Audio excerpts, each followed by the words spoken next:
If you tuned in last night, then you know that Nate is on stage at Arena Players. His call was 12, and they have added an additional show to Luther because of the popularity. Apparently, there are no more tickets left to see it. Excuse me. But I did come with some company. My husband came on in this evening. What's up, y'all? Evening. Right. Came on in this afternoon to sit with me and talk. So announcements. That's what we'll start with, right? So we have the Be Exposed open house.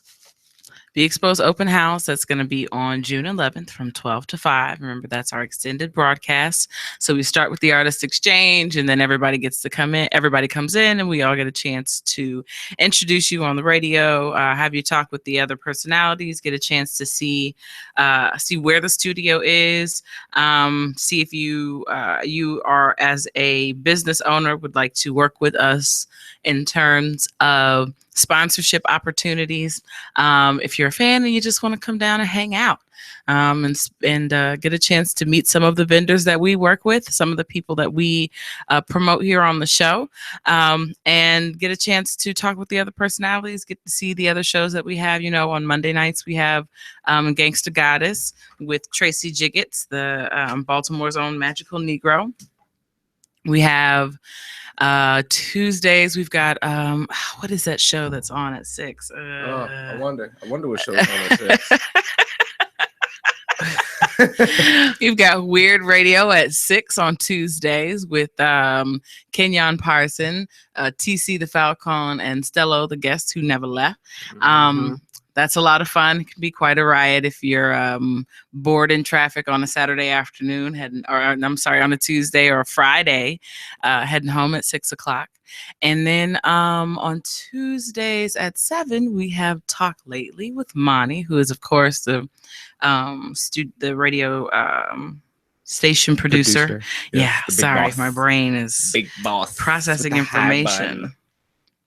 So Monty and his buns, they are infamous. So there's Monty's show. And then on Wednesday, we have Be Inspired with Naomi Burrell, Miss Be Inspired herself. If you have not tuned in, you have missed out. Naomi is dropping some knowledge and some healing out there for you. So you definitely have to tune into that. And then on Thursdays, we have the happy hour. That's it. I didn't want to call it the bar show because that's so disrespectful. It's so much more than that. So the happy hour with Tina and Mecca and DJ Dizzy, Twizzle, so, Twizzy, really Twizzy, DJ Twiz. Just Twiz. I think. Am I doing too much? No, his I think his social media is DJ Twiz the Biz. Oh, okay. So then you got DJ Twiz. So that's on Thursdays, and they're at 6 o'clock, right? And then, so those are all. That's the lineup, isn't it? That's everybody. And then there's us on Fridays from 7 to 9, and then on Saturday from 12 to 5. So that's everybody. So you get a chance to meet us all, hear what we do, talk about, meet some of our vendors and our friends, those who come through and support us, and possibly get a chance to talk about what you do on the radio. So today we have. We've got a couple of guests coming in. We have Miss Kimberly Lynn. She is the creative director at University of Baltimore. Just a couple of weeks ago now, maybe a week ago. No, a couple of weeks ago now, Miss Latanya Valencia, we all know her, friend of the show, Latanya Valencia, had a reading of her play Impossible Love, and it was done at UB. Well, Miss Kimberly Lynn is the one who opened the door for that to happen. So we'll get a chance to talk to her. And then we have Miss Coffee D'Ambrosi. I hope I'm saying that right. Coffee D'Ambrosi. And she is a friend of Tracy Jiggets. She's going to come in and talk to us about how to take your brand to the next level. She specializes in working directly with individuals, with artists, personally helping them figure out what their next step is or what their next step should or could be, and figuring out how to do that, how to take those steps and to make that happen. So we'll be talking to them, and let's see. We thank you for coming. You know, it's a wonderful, beautiful day out, isn't it? Yeah. I was trying to figure out what I was going to put on. Why are you shaking your head, Robbie? It's beautiful outside. It's hot. I like cloudy days. Oh no, it's all sunny. Maybe it was just when we were No, coming in. Maybe it's overcast. I don't know. I want you to know I'm enjoying the double 3-day weekends that I'm having. So we can get snow. I'd be fine right now. I'm just glad you didn't have to go to work on Friday. Right. Mm-hmm. Just like yesterday, that's like a really nice day to me because it's not hot, it's not cold, it's not all bright everywhere. You can't stay out of the sun. Yeah. See, some of them off. I prefer the sun straight up. So, as you know, this is a talk radio show, and we do encourage audience participation. Do we? So, want to hear from those people? Yes, we do. We want to hear from these people who listen to us and, you know, are moved by the words that we use and the things that we say. We want them engaged, and we want them to make our guests work a little bit, to have to, you know, to engage and to say, to talk about it, dig deep and think about who they are and why they do this. And, yes. So we want you to reach out to us. So the number is 410-702-5657 if you'd like to talk. If you don't want to talk, you just want to text, you just want to send in a little shout out. You can text in at 443-642-9403. We definitely would love to hear from you. So reach on out to us. Speaking of sponsorship opportunities, so if you haven't had a chance, if you have not had a chance to move what you are working on forward, you're trying to figure out how to do that. Be Exposed Radio is definitely open to working with you. We want a partnership with Baltimore. We believe in this city, and we want to invest in its people. So we are offering sponsorship opportunities. It's set up in an a la carte kind of format. You can pick and choose what you want to do, or you can pick packages that all come together with several things. Commercials, the opportunity to promote your brand on the on Facebook, on the individual show Facebook pages, the fan pages. So it's an opportunity for us to work together to promote the wonderful things that are happening in Baltimore and the good things that you do to help move the city forward. It's been a long week, guys, and it was very short. It started on Tuesday and ended. I spent all day Thursday feeling like Thursday was Friday. Yeah. Which was a weird thing. It threw me really off. And then once the day finally ended, once Friday came around, I was like, oh, I had to push through. I had to just grin and bear it. It was horrible. But, you know, I mean, I did some good work. I got a couple contracts closed. I got a couple of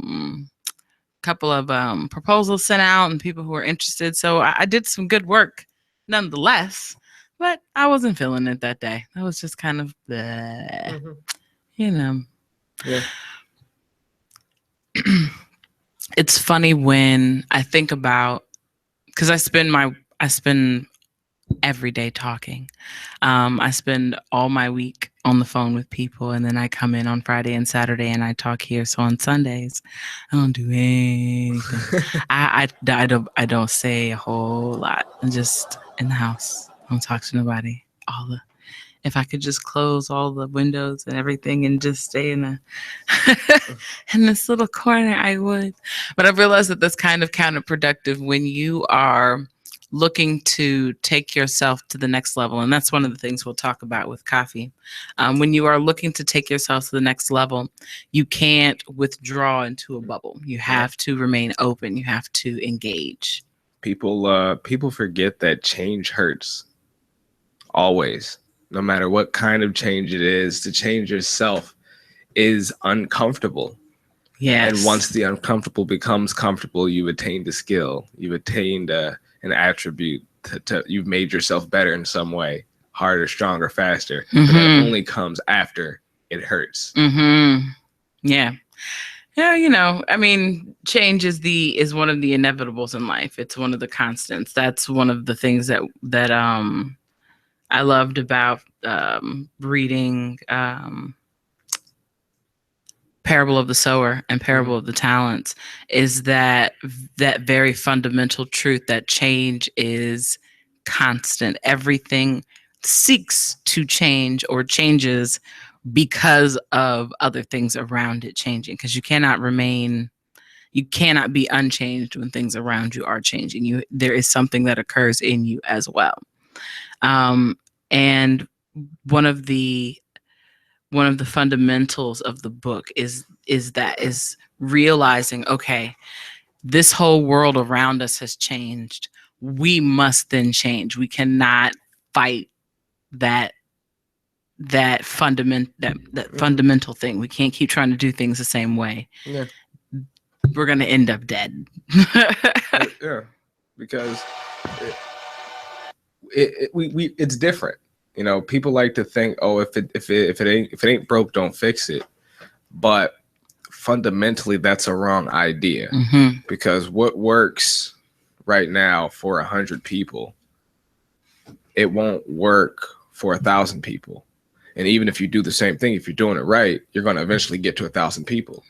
So you're going to have to change. You're going to have to, right? Because it's a new paradigm. There's new variables in place. It's not the same old. It's one of the issues we have as a country. We have a lot of these things, these variables, these formulas put in place on how much aid we get, how much land, who lives where and what. That's based off of something 85, 95 years old. Yes. It doesn't. We are more people now. There's more of us. There's 500,000 more people. So that old formula doesn't work. The math is off. It's very true. And I mean, those are the fundamentals of the ideas behind changing the school system and the way it's run, is that we've been doing the same thing for 80 years and it's not working. Right. We were barely ahead back 80 years ago. Only barely. All right. Well, this is the Artist Exchange Radio Show, and this is your host, Big Mama Ama. I'm here with Kenyon Parson, the host of Weird Radio. What's up? We'll be in the studio today talking to Kimberly Lynn of University of Baltimore and to Kafi D'Ambrosi. She is a manager of sorts. She's an artist manager. She works with artists individually. We'll be talking to them about the art of engagement, talking to people, embracing the change, embracing what they bring you. We're going to take a quick break, and when we come back, we're going to talk about Muhammad Ali.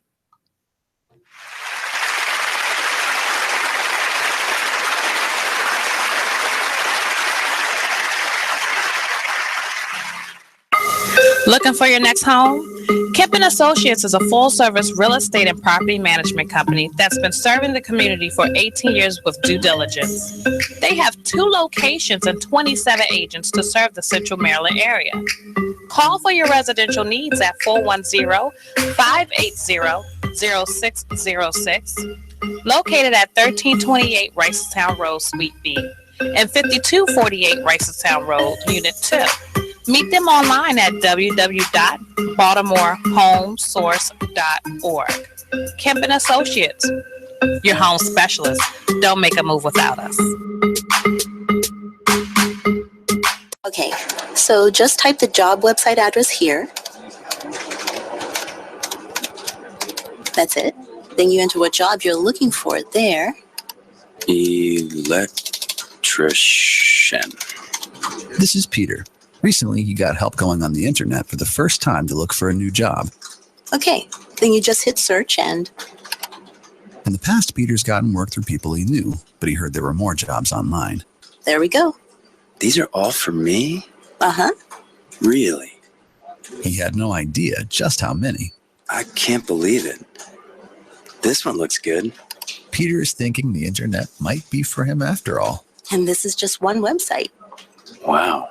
Why didn't I do this sooner?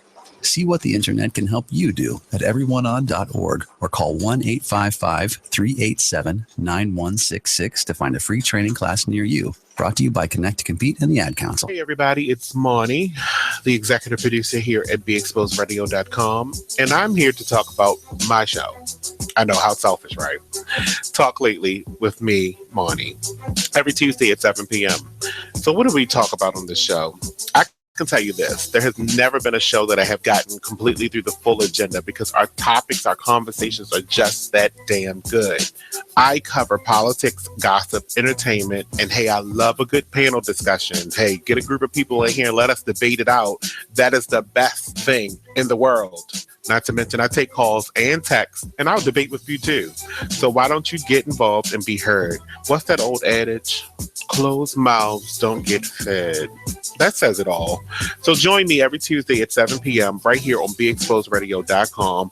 Call me at 410-702-5657. You can text at 443-642-9403. And don't forget to be heard and vote in our weekly poll right on the website. Are you thinking about getting your GED diploma? Well, here at the GED Pep Talk Center, we've got a number of pep talks that can motivate you. Sometimes things don't always turn out the way you want them to. You know that feeling? People look at you and don't believe in you.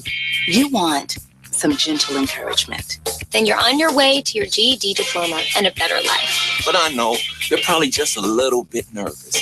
You can find it in yourself to take that first step. You can improve your future. You can do this. I know you can. You need to start pushing yourself. Now get your game face on and take the first step towards a better life. Hurry up. Don't make me repeat myself. Whatever level of motivation you need to get your GED diploma, we've got a pep talk that's right for you. Call 1-877-38-YOUR-GED or visit yourged.org for your pep talk and find free GED classes in your area. GED is a registered trademark of the American Council on Education, brought to you by Dollar General Literacy Foundation and the Ad Council. You're struggling with your mortgage. You think about it. You don't do anything but think about it. What are we going to do if we lose the house? Where are we going to go? At work. I can't let anybody find out. I'm so embarrassed. At dinner. How can I tell the kids? It's going to wreck their lives. And at 3 o'clock in the morning. I don't know what to do. I don't know how to get through this. What's going to happen to us? It's time to stop thinking. It's time to start dialing. Call 1-888-995-HOPE for a free government program that offers expert one-on-one advice about your mortgage options. I'm all alone. No, you're not. We've helped over 1 million homeowners, and we want to help you. And now there are more ways to help. Call 1-888-995-HOPE or visit makinghomeaffordable.gov. Brought to you by the U.S. Treasury, HUD, and the Ad Council. Since you've been listening this far, we're going to throw in a little... Are you thinking about getting your GED diploma? Well, here at the GED Pep Talk Center, we've got a number of pep talks that can motivate you. Sometimes things don't always turn out the way you want them to. You know that feeling? People look at you and don't believe in you. You want some gentle encouragement. Then you're on your way to your GED diploma and a better life. But I know they're probably just a little bit nervous. You can find it in yourself to take that first step. You can improve your future. You can do this. I know you can. You need to start pushing yourself. Now get your game face on and take the first step towards a better life. Hurry up. Don't make me repeat myself. Whatever level of motivation you need to get your GED diploma, we've got a pep talk that's right for you. Call 1-877-38-YOUR-GED or visit yourged.org for your pep talk and find free GED classes in your area. GED is a registered trademark of the American Council on Education, brought to you by Dollar General Literacy Foundation and the Ad Council. You are listening to BeExposedRadio.com. All right, we're back here on the Artist Exchange Radio Show on BeExposedRadio.com. This is your host for the day, Miss Big Mama Amma. I'm in the studio with my husband and love of my life, Mr. Kenyon Parson. What's up, baby? So our guest is here, Miss Kimberly Lynn. We'll be bringing her in shortly. But before we do that, I wanted to talk a little bit about Muhammad Ali. He has passed. He's no longer with us. And there are a handful of people in this world who have impacted a group of people in the way that Muhammad Ali did. He made a fundamental change in his life. I've found myself as of late repeating the phrase, either you believe in a thing or you don't. And he made a change in his life, a fundamental change, and making that fundamental change and believing that thing took him to places he never dreamed he'd go. Incredible fighter, incredible talker, and role model and leader, standing on something he believed and not allowing someone to tell him what he could and could not do. Yeah, like he was really the epitome of belief, not just in his faith, although that was an aspect of it. The swagger that he carried through his life was all belief. That confidence was just belief in himself. He was a man of conviction.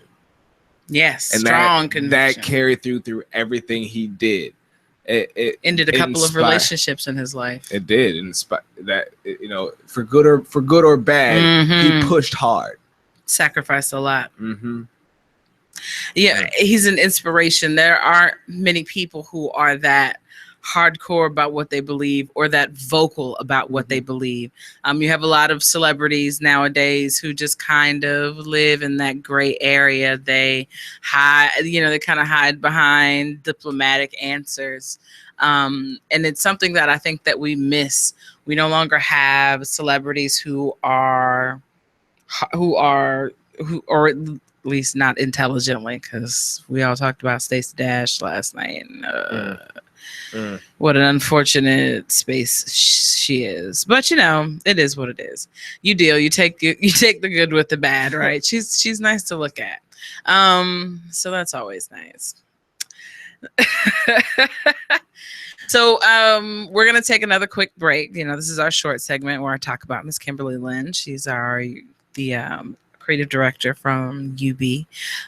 She's out in the lobby. We'll be bringing her in shortly, and we'll be discussing the art of engagement with her, and what that means, both actually engaging and how art can be engaging. That phrase has a lot of different ways you can look at it. So we'll be talking about that shortly. Don't go anywhere. Take a quick water break, grab something to drink or whatever, and then come right back.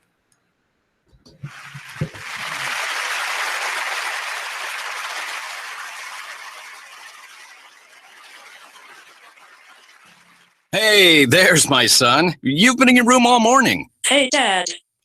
Matt, what's wrong with your voice? There is nothing wrong with my voice. Oh, well, it's just sort of. I have been playing my video games and electronic games for so many hours. Well, it sounds like it might be time for you to take a break, or... Hello, Dad. Susan? I have been watching TV and text messaging all morning. Yay, electronics. Yay, yay, yay. Guys, I think it's about time to get in the car and take a little trip. Maybe see some trees, some green things. What are these green things you speak of? This weekend, unplug. Take your family to the forest. There's nothing in the world like experiencing nature firsthand. Trees, paths, bluebirds, streams. Getting closer to nature can get you closer to your family. To find the forest nearest you, go to discovertheforest.org. Brought to you by the U.S. Forest Service and the Ad Council. Get out to the forest and discover the wonders of nature with your family, just like Blue, Jewel, and the whole Rio flock. Let the kids connect to their roots. It's going to be so much fun. Yeah! Let's rock this jungle. Fresh air, What a glorious moment! clean water, Woohoo! This is great! and endless surprises. Yo, this is untapped territory. How amazing! Visit discovertheforest.org, brought to you by the U.S. Forest Service and the Ad Council.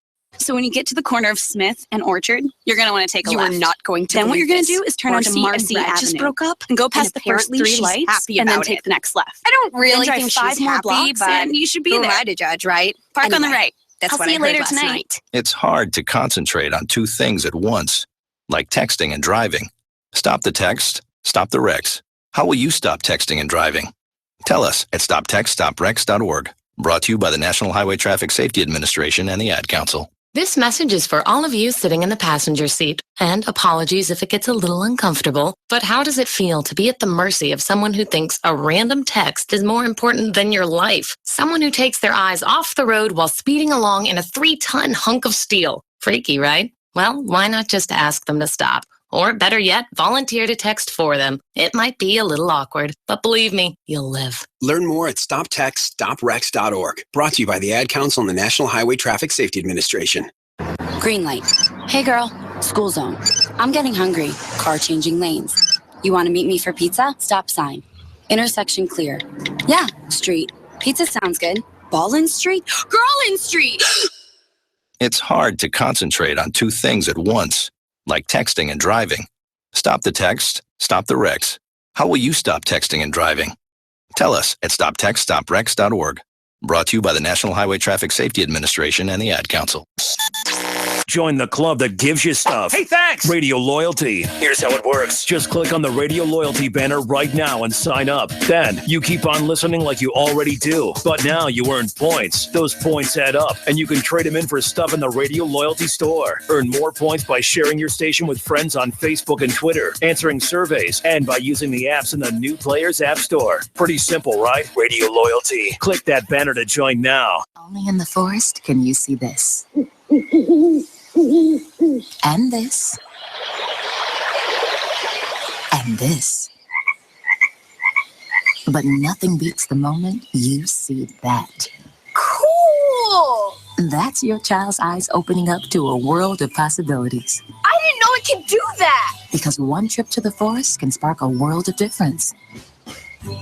There are some moments only the forest can inspire. Find yours at discovertheforest.org. Learn about forests near you and discover cool things to do when you go, like hiking, canoeing, fishing, or camping. Or create your own adventure with family and friends, and you might just see this. Your moment's out there.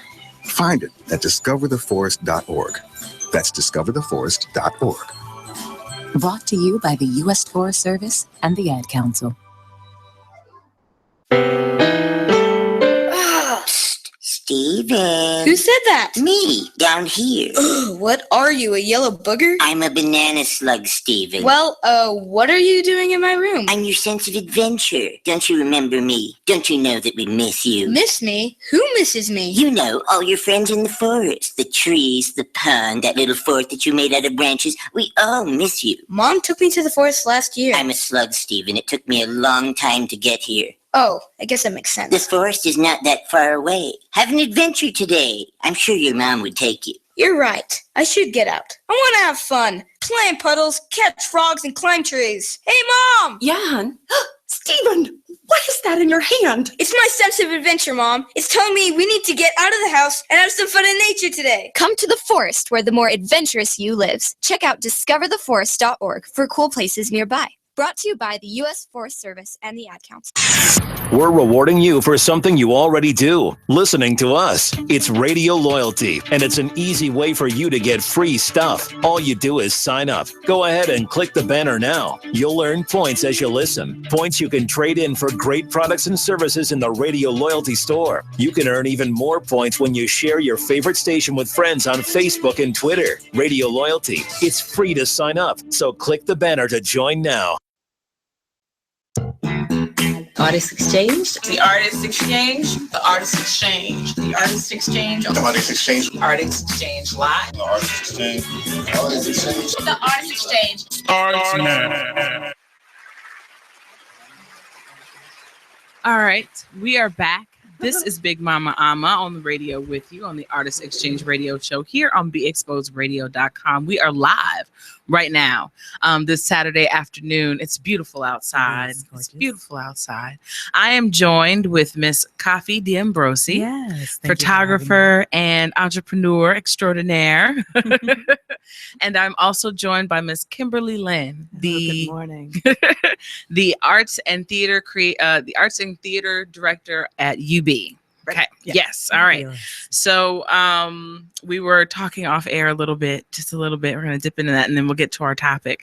We were talking off air just a little bit, and these two ladies have discovered that they know each other. Yeah. This being Baltimore. This very small little city we have where everyone knows everyone. So I just want everyone to enjoy that moment of, look, they know each other, and it just took them a second. And it was based around the arts. What was the program you guys were working on? We worked on a program. We worked out of Load of Fun Arts. And what we wanted to do was to engage the student artists across the board in Baltimore City. Mm-hmm. And no one had brought a program together to really connect them. So we had Micah, we had Morgan State University and Coppin come together. They brought their students so the students could create their own exchange of ideas in art programming collectively, individually on their campuses. Oh, nice. I think that we were also at a GBCA College Town Yes. meeting as well. Mhm. And we GBCA brings all of the arts educators together to share ideas and brainstorm. Yeah. You know, that's one of the things that I really appreciate about Baltimore is you can always find somebody who's willing to collaborate. Everyone is open. It's especially if it's a creative idea. It's something no one's ever thought of. Oh, yes, I'm down. What do you need me to do? And if you are outside of Baltimore and you are looking for a place to get your little budding project started and no one seems interested, come. It's true. Someone here will help you. I think we get into the interdisciplinary, that we like busting up forms. Mhm. I think that's part of the spirit of this city. Yes. That, we are a little bit siloed, all the different arts disciplines, but every once in a while we overlap, and it's so And you exciting. see that in the music, poetry scene. I was discussing a project. Someone's doing a documentary on house music. I lost my sound. Nice. I can't hear myself. Okay, it's okay. We can still hear you doing on a the radio. documentary on house music, and I started to talk to him about you cannot separate current house music from the current scene, and the current scene operates in terms of poetry, hip hop, house, vocal arts, Embody Lab by Shodeke Taliaferro, Boom Bap Society with Wendell Patrick. Like, you can't separate us. When you have a music event, there will be poets there. When you have a poetry event, there will be musicians there. Yes. Classical musicians, Noah Stone. We collaborate and we mingle so tightly. Yes. You cannot do a history of house music and not include what the current scene is activating. And I just heard an article regarding Baltimore. I was like, I think I need to leave Baltimore. I think I need to move to Denver. And it said, no, Baltimore is the place It is. It for really creatives. is. Yes, it is. And you can see that in a lot of the DIY theater companies that are springing Oh, out. yeah. This is a place where you can actually start a nonprofit and it can function. Yes. And thrive. Yes, thrive. Amazingly thrive. There are some of the newer theater companies been around 3 or 4 years, and they can't do enough shows so that everyone can see it. They just can't, and it's such a refreshing thing, especially coming from theater where there can be more people in the cast than an audience some nights, and you're like, oh, okay, here we go, guys. Let's turn it up to 100. We're gonna change those 5 people. That's right. Sorry, excuse me. So in your travels in Baltimore and the last couple of years, there's been a lot of change in Baltimore.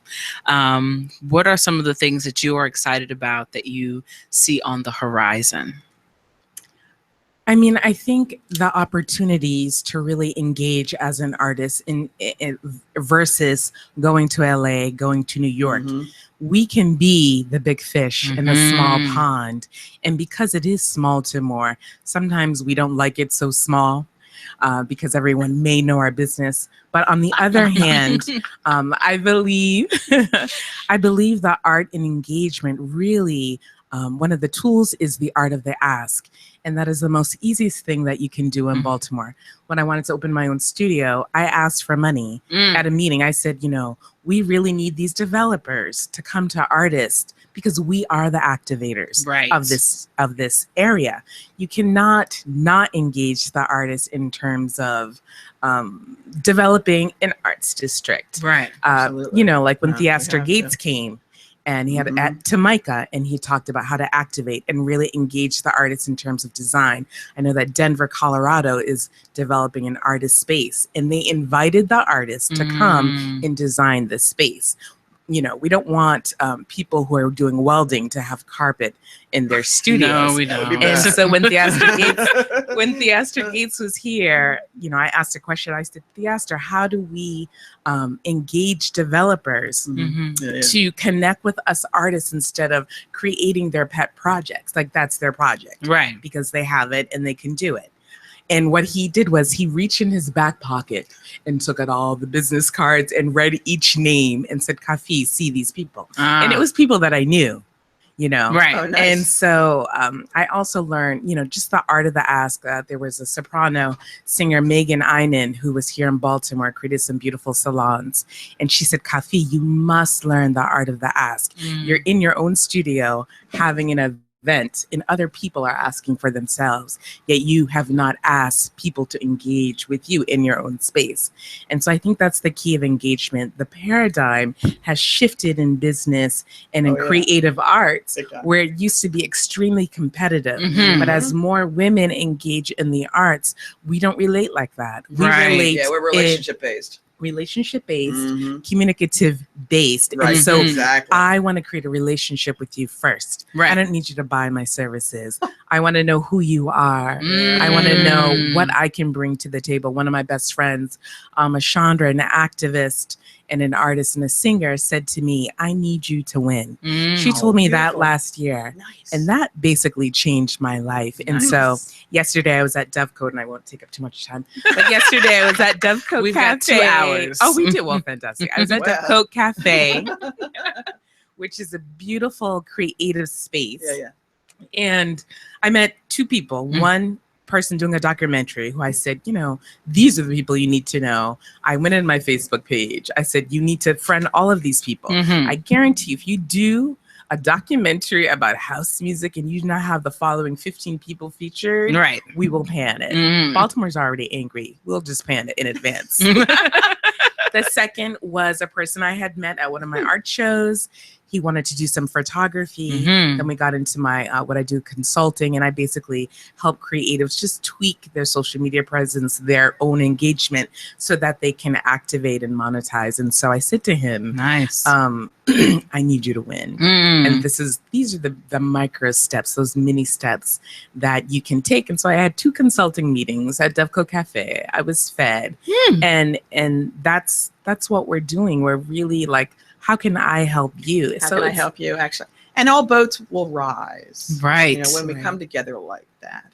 The University of Baltimore is partnering with Everyman Theater and the Hippodrome Foundation to create a performance studies Baltimore specialization out of the integrated arts program at the University of Baltimore. Fantastic. So we're partnering to create these opportunities for the youth in Baltimore City. So we're in Midtown, and we're in the middle of this arts district, but we're also next to public transportation. Right. And this all started because our president, Kurt Schmoke, had a relationship with Donald Hicken of the School for the Arts and Billy Lankey at Everyman. And they knew each other from back when Schmoke was mayor. And they wanted to, Benny wanted to go to the West Side, and Donald wanted to expand the BSA.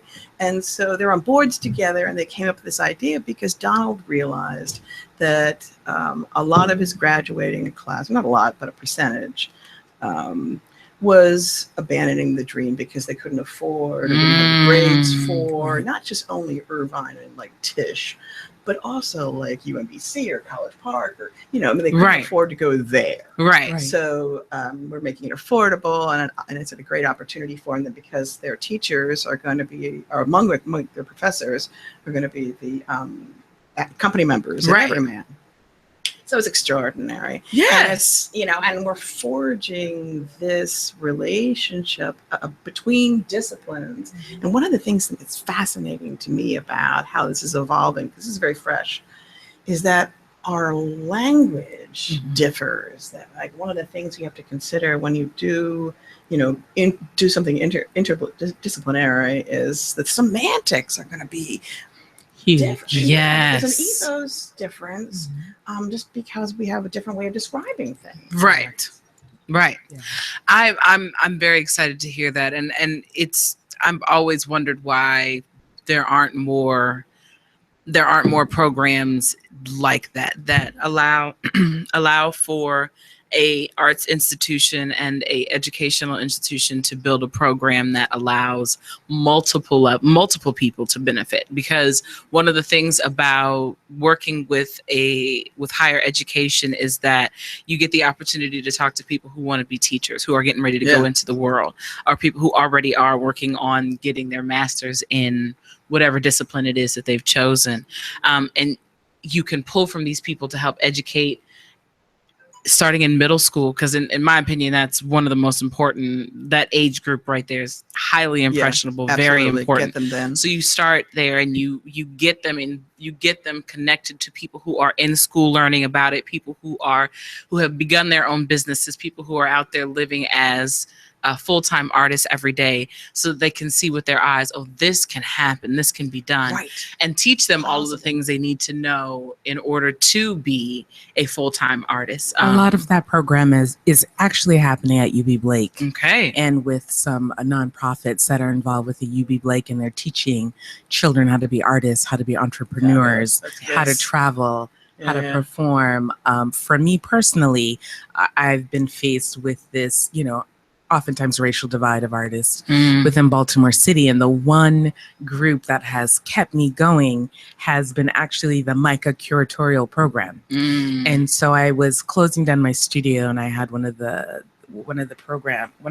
students approached me to be part of her thesis. Wow. And she went on to the Walters Art Museum, and I recently had a pop-up show at the Walters Art Museum during African American Heritage. And so these curators and the community engagement that MICA is really pressing forward with their programming called, I believe it's Congregate. It really is amazing that they're taking us, the self-taught artists, and engaging at a master level of presenting our work at the Reginald F. Lewis Museum, at the Lewis Museum, at Morgan, giving us opportunities that we wouldn't have unless we were a MICA student. I remember, should I go to MICA, asking my mentors, are like, no, just hustle, just do it. And if what you don't know, hire someone, Joseph Hyde, my mentor. Yeah, it is. There's a value in that. There is value. Huge value in that. And there's a little bit of an uptick in the business world and recognizing that, you know, and it's the knowledge that works. One of the reasons we love the idea of partnering with Everyman is that that's a resident company. These actors live in town, right? You know, They live here. They live here, and that's huge. And I'm really excited about the Hippodrome being a part of that, because one of the things that I've always wondered about it is why they hadn't opened up something for the community, that they only do the traveling show. So I've heard that they are also trying to do that. That their new creative director is trying to figure out how. This is actually the Hippodrome Foundation. And they provide educational outreach to Baltimore City, and they've been doing it for a couple of years. But the beauty of partnering with them is that we get nationally known artists who can have, you know, master classes. Yes. Right. And then, but again, it's that teaching by example. that mentoring, that knowledge that works. Yes. A lot of people, again, going back to the art of the ask, a lot of people don't know how to ask for a mentor. Mm-hmm. But I've always, I've always approached people directly. They love it. Hi, can you be my business mentor? Mm-hmm. And if you give me so many hours, again, we were discussing off-air bartering. Mm-hmm. It's like, I have no money. I'm an artist, but I'm about to close a $5,000 deal. Well, I want to talk about the art of bartering when we come back. We're going to take a quick break here on the Artist Exchange Radio Show on BeExposedRadio.com. Don't forget that you can join this conversation. There is some great stuff going on in here, people. Come on and be a part of it. Call in at 410-702-5657. Or you can text in at 443-642-9403. Don't go anywhere. We'll be right back here on BeExposedRadio.com.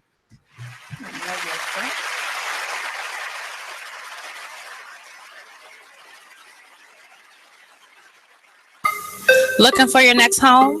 Kempen Associates is a full-service real estate and property management company that's been serving the community for 18 years with due diligence. They have 2 locations and 27 agents to serve the Central Maryland area.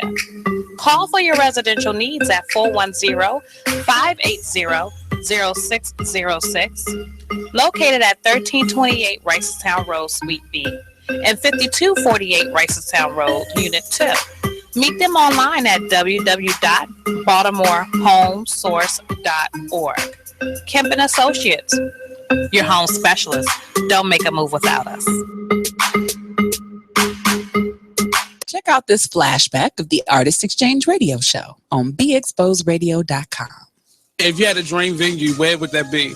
Like, some people want to do Carnegie Hall or like a big stadium somewhere. I want to go with Madison Square. I wanna feel that So building. you just gonna shoot for the moon. I want to feel it. I want to look out and just feel the vibration of all of those people there to be uplifted and all of that, because that's what I want to do for people. So are you dancing? Are you? I want to implement that. I think I want to start doing some blocking, like not like tear it up, but but just like a little 1 2 1 2. Hell, a little not voguing, but kind of the essence of it. Very cozy and hit the mark.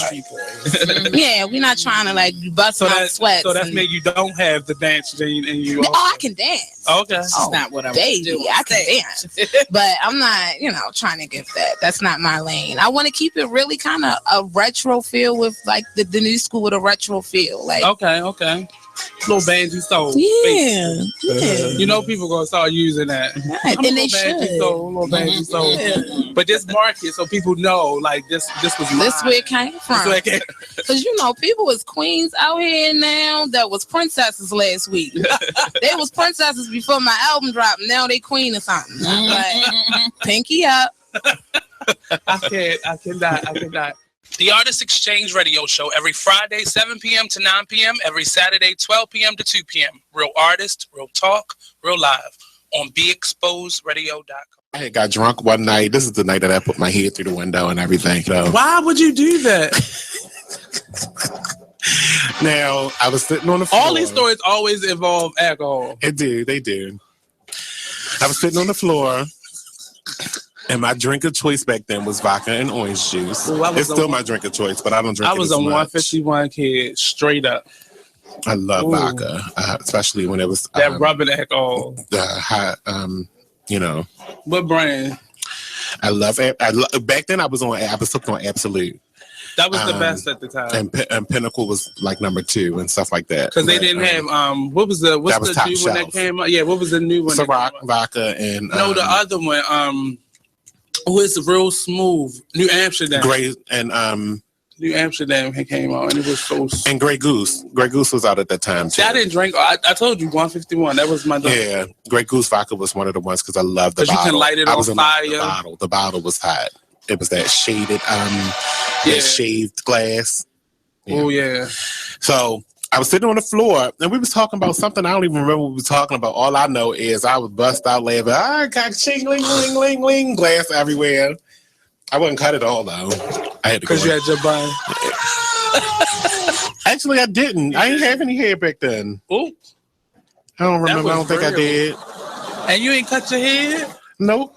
I was just fine. I was like, oh, your glass broke, and it was winter, day to winter. Check more of these funny moments out when you tune into BeExposedRadio.com. You are listening to BeExposedRadio.com. All right. We are back from our quick break. We are in the studio. This is the Artist Exchange Radio Show on BeExposedRadio.com. I'm in the studio with Miss Kafi D'Ambrosi. Hello. And Miss Kimberly Lynn. Hello. We are talking about the art of engagement. So for those of you who haven't been here, I'm going to catch up real quick. Both of these women are completely engaged in their community. They work with artists individually. They work with institutions on a whole.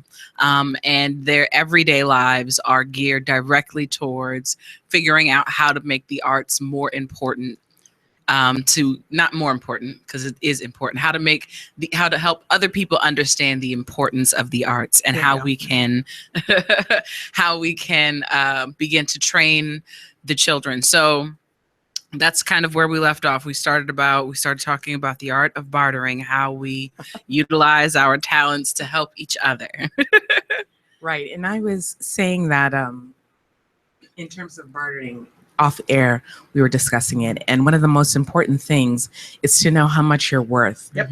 Literally, monetarily. I know exactly how much I'm worth as a consultant. I know how much I'm worth as an account manager. I know how much worth I'm as a photographer. I know how much I'm worth in everything that I do. So when someone asks me to do something, I can hand them an invoice. And we were discussing what some of the students struggle with, even as they're preparing for their art career, is they don't even know their value. Right. And so I've approached an art student saying, hi, I'd like to hire you. I love your work. And unfortunately, they were so flummoxed with the idea that I would hire them. Right. They were unable even to process it, come back at me, or allow themselves to be hired.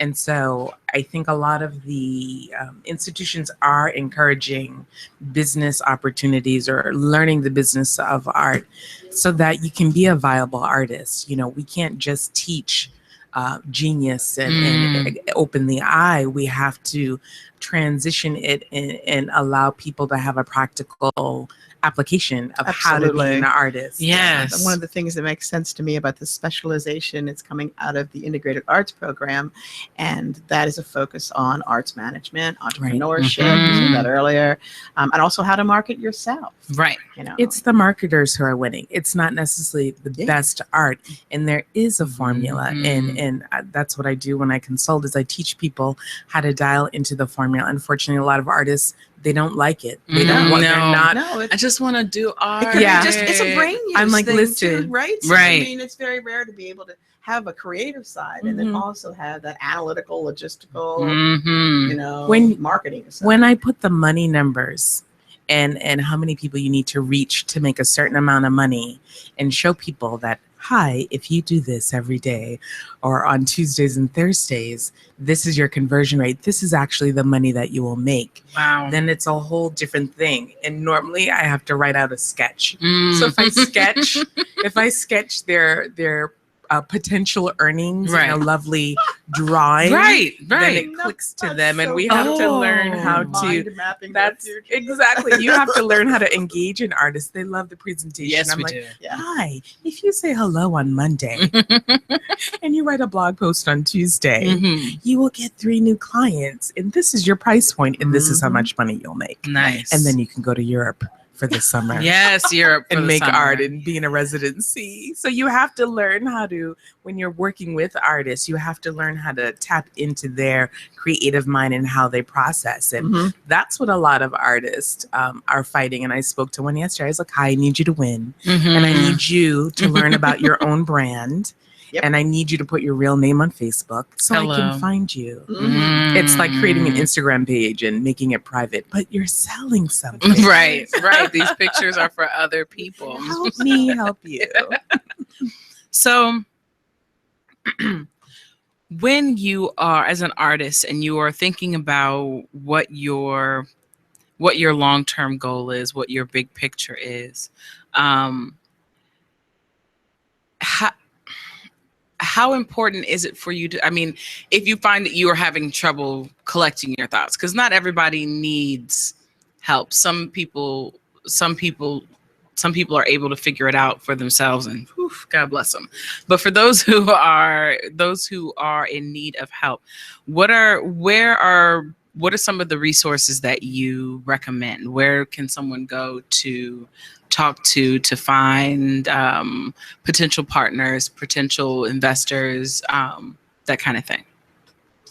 I found, I used to run the Load of Fun Arts Building that was gonna be my for a first year and a suggestion. half. We had 3 theater companies. We had 35 artists and artisans. And so I was able to meet a lot of people because I was also doing the programming and also working out of a studio. Right. So I was able to meet a whole confab of people, and I was a part of the Charles North Business Development Committee. I was able to engage in the community. So I was exposed. I think saying yes to the creative life creates an action. And so when you're in motion, when I'm going to UB Blake, I can meet a Troy Burton and say, Troy, what's up? How can I engage? No pun intended. How can I engage with UB Blake? Can I have a show? Can I support your youth programming? And so as we walk in active stance and we walk, you're gonna meet people and you learn how to ask, hi, how are you? What do you do? Really be interested in people. Right. Because again, that is the new paradigm. Before it was competitive, like, oh, you're a photographer? I'm gonna kick. Right. I'm taking over. Right. The new paradigm is, oh, you're a photographer? Let me support you. Let me tag you. Maybe Let I me can write share a your poem work. in reaction to your visual expression. So now we're engaging. We are engaging with each other. But, Baltimore Development Corporation. Yeah, the BDC. And actually, the we GBCA. refer to the GBCA, which is the Greater a lot. Baltimore Cultural The Maryland Arts Association, Council. Maryland Arts Council, Maryland State Arts Council, Maryland Humanities. So you have to do it on purpose. Creative There's a lot Alliance, of the Creative Alliance is a great partner. So following other artists who do better than you or who know, you always can ask, how when I did so it's easier to help other people for people like me. Right. Let me help you map your 5-year creative plan. Well, And the stuff then that comes out of that is extraordinary. Right. You pay forward in the universe is going to be happy. Yes. But then I'm in my kitchen rocking, crying, how am I an artist? Can I go on? So trying to, it's like the doctor. It's hard to help yourself. But I think you also need to know your own form too. You were talking about going to see a fellow artist work. The same thing with theater is that, it's a group art. Yes, it is. It is. And that's one of the things I absolutely adore about it. But so you go to, that old fashioned word to network, you go see everybody else's work, see what's happening out there. It's really important to support artists. It really is, and that. because I was having a discussion with a fellow artist yesterday, and I said, I think that why we gravitate towards each other is someone can say, I'm going to dedicate my life to dance. We're going to take a quick break. Sorry, we talked over our time. We'll be right back. This is the Artist Exchange Radio Show on Be Exposed Radio.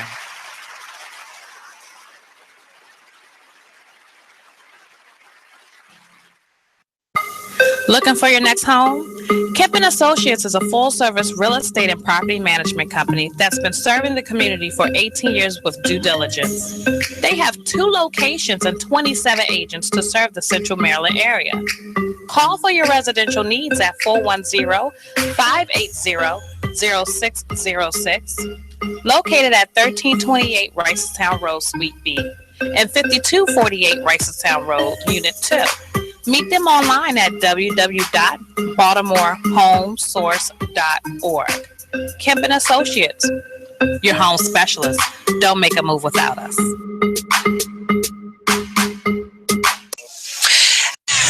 We're rewarding you for something you already do, listening to us. It's Radio Loyalty, and it's an easy way for you to get free stuff. All you do is sign up. Go ahead and click the banner now. You'll earn points as you listen. Points you can trade in for great products and services in the Radio Loyalty store. You can earn even more points when you share your favorite station with friends on Facebook and Twitter. Radio Loyalty. It's free to sign up, so click the banner to join now. Check out this flashback What were you like a prostitute or something? Like you can't. I got it. No. I was always in sales. Like I've been in sales since I was like 14, and I could sell anything. You know, I could sell salt to a snail. I could sell ice to a polar bear. So it's like, you know, he was working. Yeah, I was working. Okay, I was working. Gotcha. Yeah, gotcha. So I was in sales. Sold cars and sold this and sold that, and I feel you. My biggest thing was, like I said, I never been down with the whole, you know, giving your money to people that's already rich. Mm-hmm. You know what I'm talking about? And I feel that as an entrepreneur, you know, when you see like black businesses, Latino business, because I grew up in Texas, so I grew up around blacks and Latinos, and just support your community, support everybody. You know, I will support everybody's community, support the world and all that. But at the same time, it's like be an entrepreneur yourself, invest in yourself, and invest in what you believe. And I just don't think that we should give money to these dudes that's already rich, that's already been making money. Like, why? I agree.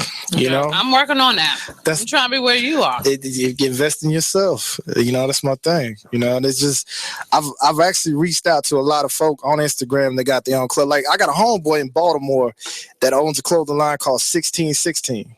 I've seen them. Yeah, it's the homie KJ. And KJ, like, we clicked off instant, you know. Shout out 1616, y'all doing it. But, you know,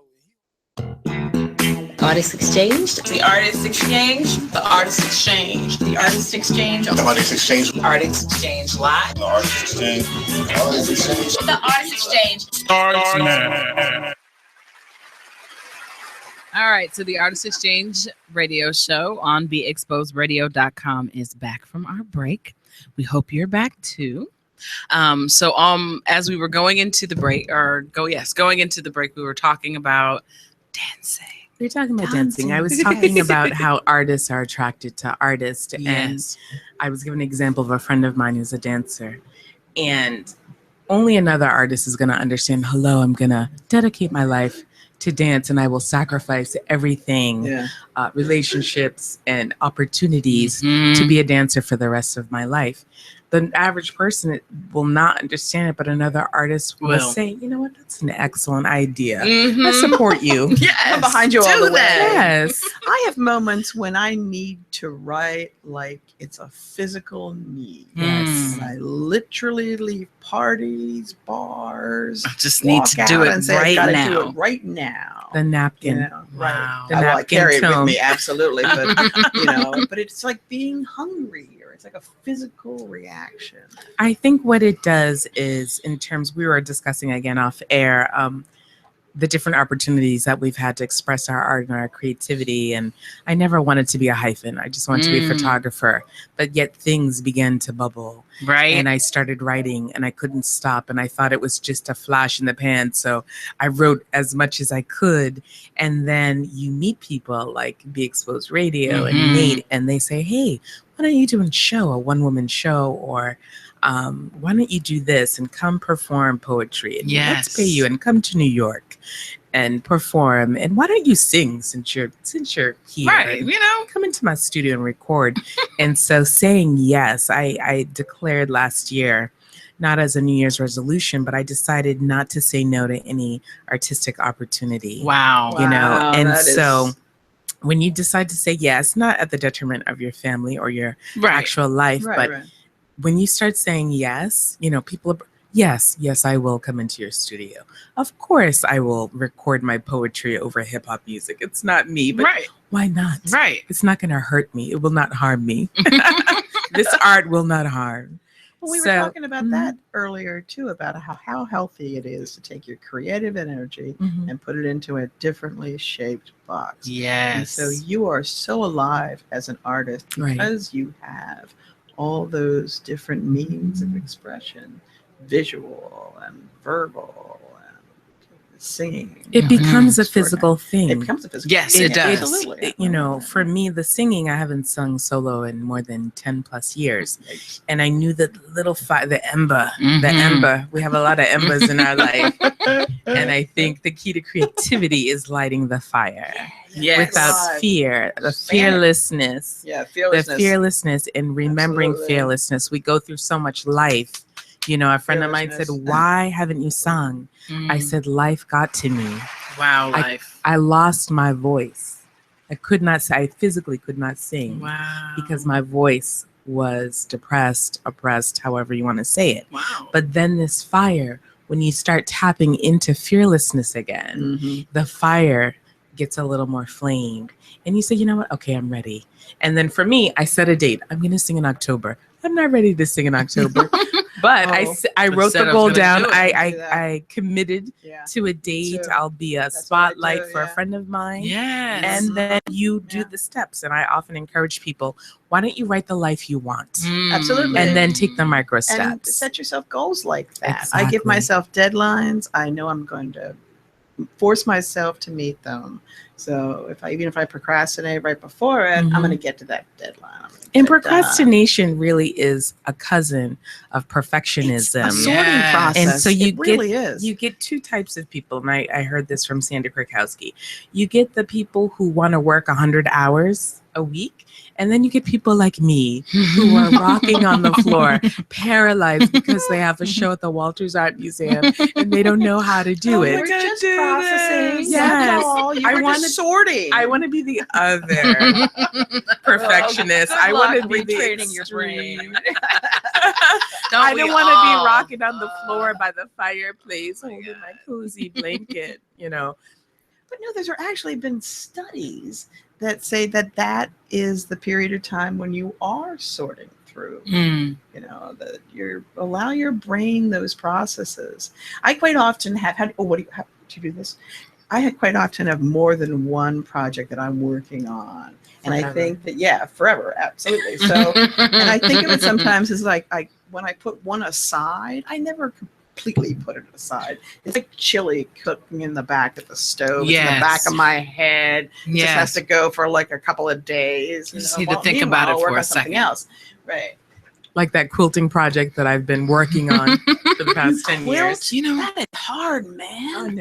Oh no. There's a place in upstate New York. Well, they send you the kit. They pre-cut it. Oh. You choose your fabrics. Nice. I haven't ordered it yet. That quilt is going to be amazing. It's going to end up in a museum. Funny. Okay. So getting back to the topic. We are the tangenters. The art of engagement. I'd like to kind of flip it around a little bit and think about it a little differently. One of the things that you and I talked about in the lobby when we were discussing the topic was the purpose of art and how it pulls people in, how art engages us. Utilizing art as a form of communication, as a form of therapy, as there's a litany of things that you can list. You can just keep going. How, for me, when I think about that and I think about the purpose of art and what it is, I think about children, especially children who live in high stress situations.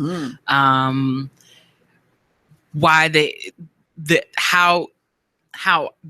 access to art, being given the tool to think creatively can save a life. No doubt.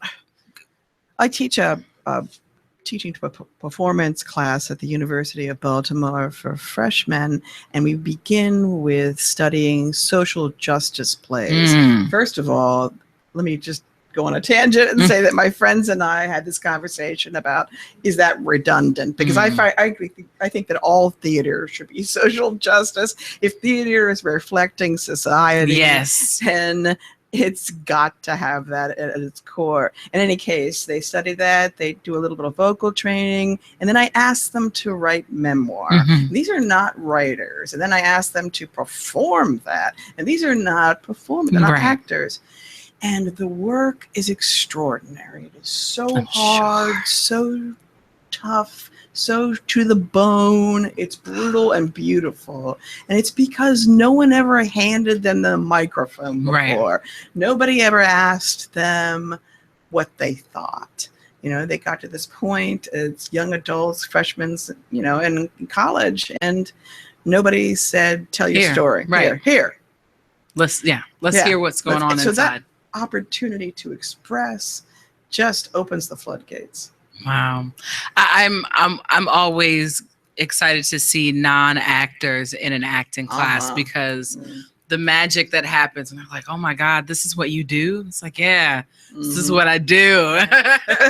You're just tapping into the surface, man. You don't even know how deep this well runs. Oh, yeah. So, it's, for those of you who've never taken an acting class and taken one with people who are serious about the craft, you can go and take an acting class and it's just a bunch of people in a They right. make you cry. But if you go and you do it with people who are serious, they will make you cry. They make you reach in. Yes. Dig deep. They're like, hey, is it an acting class or is it a therapy class? Right. Well, it's a very fun. Let's do an exercise. That wasn't an exercise. You tore my soul out, put it on the table, and made me look at it. And then tell us about it. You made me tell this my story. Right. Even for me as a photographer, I had a very traumatic experience and I did not want to leave my house. And my current boyfriend at the time gave me an old camera, 1999. It was 20 years old in 1999. Put and film in said, it. You need, said, Kafi, he's Turkish. Kafi, you need to go make art. He's an architect. And gave me this old camera, and I could not leave my house without the camera. And it got to a place where the only thing in my refrigerator was film and orange juice. I was originally a film photographer. That's how old I am. Film. Don't let Some the people melanin. don't even know what that is. Don't let the melanin fool you. And I became a photographer in 1999, shooting. But art heals. We have the Living Well Community Center, which is actively engaged in community wellness, engaged in trauma, and have been doing the work. And so during the uprising last year, they were getting calls from all over the nation in terms of forming healing circles. They were called by Hopkins, different entities, because it had already been proven that they were already doing the healing work in the community through arts, through engagement, through theater and dance and music and drumming, through a place where you can afford to go and have a life event. The first time I went there, a friend of mine had lost my godson, Amachandra, and they had a service for him there. So that was my first exposure, and it is a healing place. Yeah. And so we need so many more of these places where artists can go, where, I've run to the Living Well in tears because someone hurt my feelings and I didn't have any money. Or Julie Dash just came to the Living Well to discuss Daughters of the Dust. And I called the proprietor, Marissa Stone Bass. I said, Marissa, I must see Julie Dash. I do not have any money. She said, come now. Come now, help me. So I was able to get what I wanted by the ask, by the barters, the ask, the barter, and community engagement. It was everything because I created a relationship with this person, supporting them. So I was able to be like, listen, this is what I need. This is what I want. Can you help me? If not, what do I have to do? I will not be offended if you say no to the $75 tickets. Right. But can I come and set up the event for you? I am so a fan of volunteering. I have gotten in the door so many places. I will be glad to line these chairs up. It would be in a perfect line. And I think we're going to take a quick break. Don't forget to give us a call, 410-702-5657, or text 443-642-9403.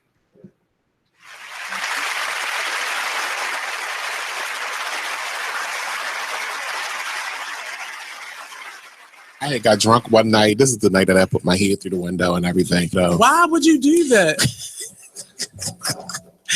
Now, I was sitting on the floor. All these stories always involve alcohol. They do. I was sitting on the floor, and my drink of choice back then was vodka and orange juice. It's still my drink of choice, but I don't drink it as much. I was a 151 kid, straight up. I love vodka, especially when it was... that rubbing alcohol. What brand? I love it. Back then I was hooked on Absolute. That was the best at the time. And Pinnacle was like number 2 and stuff like that. Because they didn't have what's the new one that came out? Yeah, what was the new one? Ciroc Vodka and no, the other one. Who is real smooth? New Amsterdam. Great and New Amsterdam came out and it was so. And Grey Goose. Grey Goose was out at that time too. See, I didn't drink. I told you 151. That was my. Yeah, Grey Goose vodka was one of the ones because I loved the bottle. Because you can light it on fire. The bottle was hot. It was that shaded, that shaved glass. Oh yeah. So I was sitting on the floor and we was talking about something I don't even remember what we were talking about. All I know is I was bust out laughing. I got ching-ling, ling, ling, ling, glass everywhere. I wouldn't cut it all though. I had to. Because you had your bun.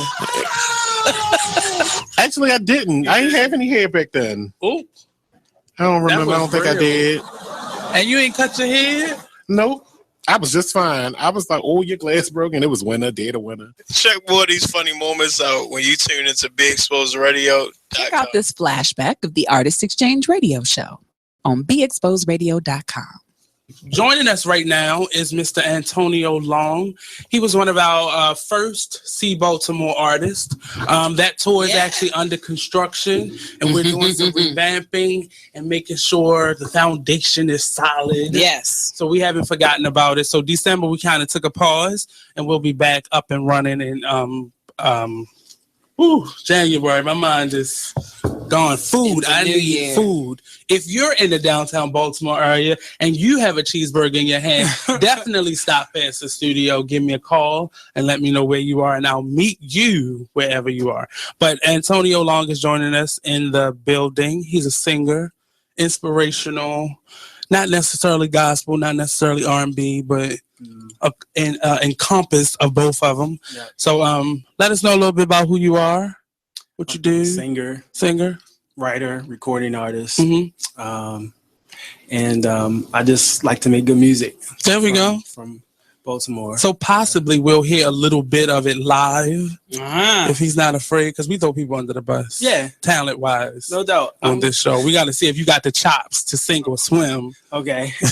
We do it. We don't hold back here. We don't hold back here. But we'll definitely try to hear from him a couple more segments. So let us know about your music. So do you have an EP coming out, or is it one in the making? I just released the EP actually October 28th. Okay. Yeah, it's called Life. Yeah. So what was it like making that? It was fun. This is my first it's 8 songs on the project. Okay. So it's kind of a little more lengthy than your typical EP. But I put out a mixtape last year, but this is my first official project. Okay. Everything else has been singles. So so you're singing your own music now? I'm singing my own music. Did you write it? All original music. Yeah. Okay. And it was fun. The creative process was fun. I worked with Junior Lee. Okay. With Faith Junkie Productions. He's based out of Delaware. Okay. And it was fun. I was going up there.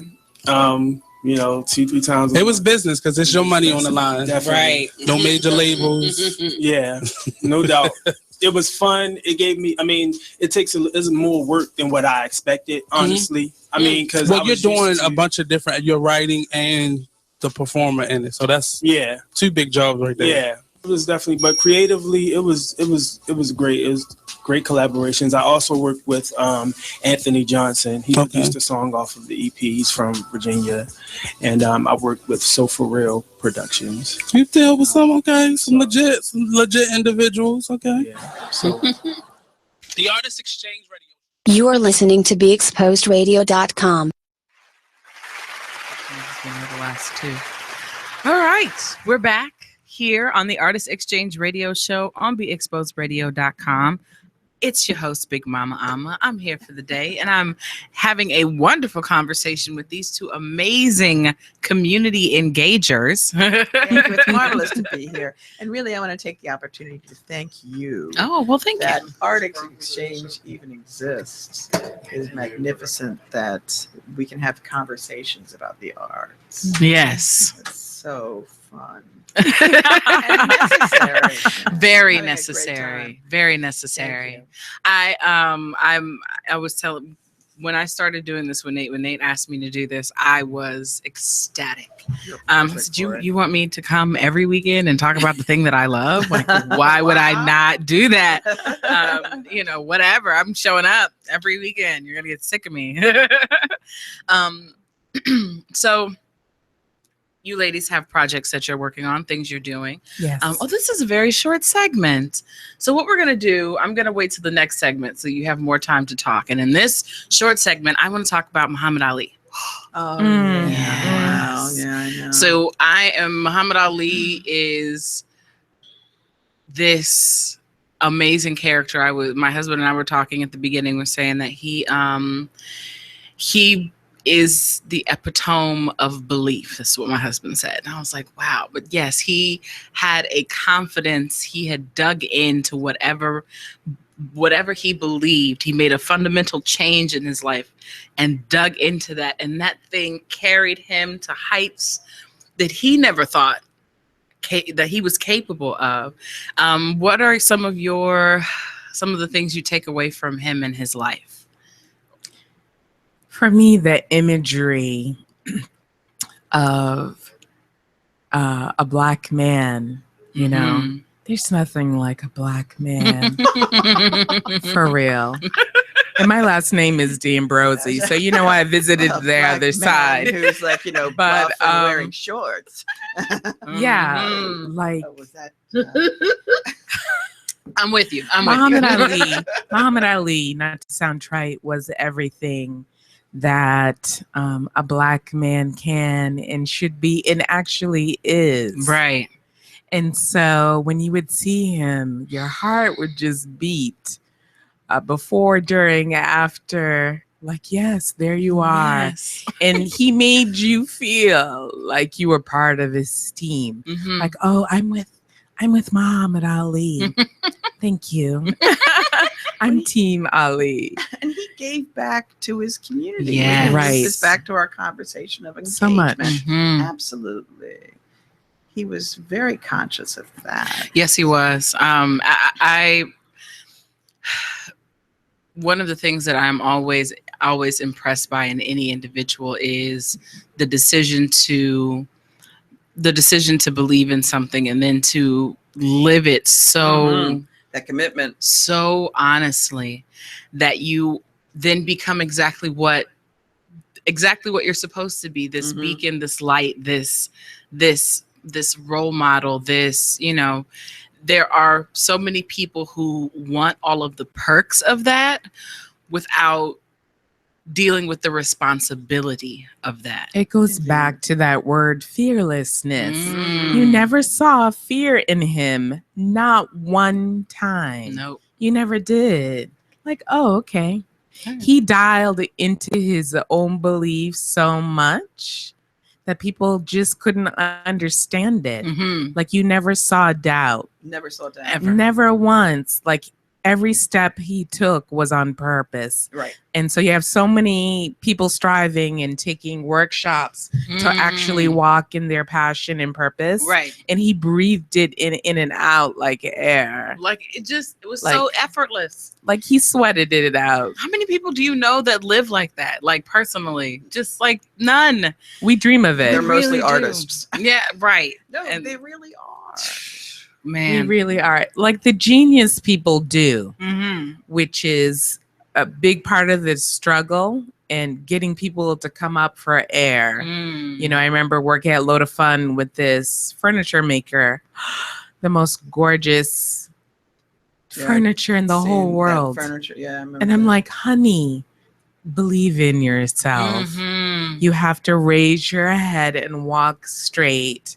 And be fearless. Yes. And be fearless. And Muhammad Ali just was that. But also to know that the universe is only giving you the challenges it knows you can handle. Amen. Right. Yeah. So, be aware that in that fearlessness, know the universe is behind you, particularly when you're following your passion and you're doing what you're supposed to be doing in your community. Yes. If those things intersect, it's just a It's volcano. beautiful. It's beautiful. All right, so we're going to take another quick break, and then we'll be right back. And when we come back, I'm going to read this text that we got from Rain Bodie, the creative director of Pumpkin Theater, and then these wonderful ladies are going to tell us about the projects that they're working on in their lives. So we'll be right back. This is the Artist Exchange Radio Show on BeExposedRadio.com.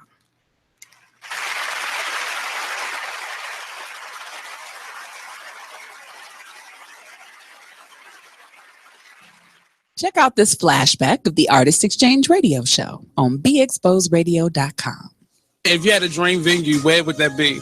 Like, some people want to do Carnegie Hall or like a big stadium I somewhere. want to go with Madison Square. I wanna feel that So you just building. gonna shoot for the moon. I want to feel it. I want to look out and just feel the vibration of all of those people there to be uplifted and all of that. 'Cause that's what I want to do for people. So are you dancing? Are you? I want to implement that. I think I want to start doing some blocking, like not like tear it up, but but just like a a little 1 2 hell, a little not voguing, but kind of the essence of it, very posy and hit the mark. Yeah, we're not trying to like bust my sweats. So that's maybe you don't have the dance gene in you. Oh, I can dance. Okay. That's not what I do. I can dance, but I'm not, trying to get that. That's not my lane. I want to keep it really kind of a retro feel with like the new school with a retro feel. Like okay. Little Banji Soul. Yeah. People gonna start using that. And they should. Little Banji Soul. Yeah. But just mark it so people know, like this was mine. This where it came from. Because people was queens out here now that was princesses last week. They was princesses before my album dropped. Now they queen or something. Like, pinky up. I cannot. The Artist Exchange Radio Show every Friday, 7 p.m. to 9 p.m. Every Saturday, 12 p.m. to 2 p.m. Real artist, real talk, real live.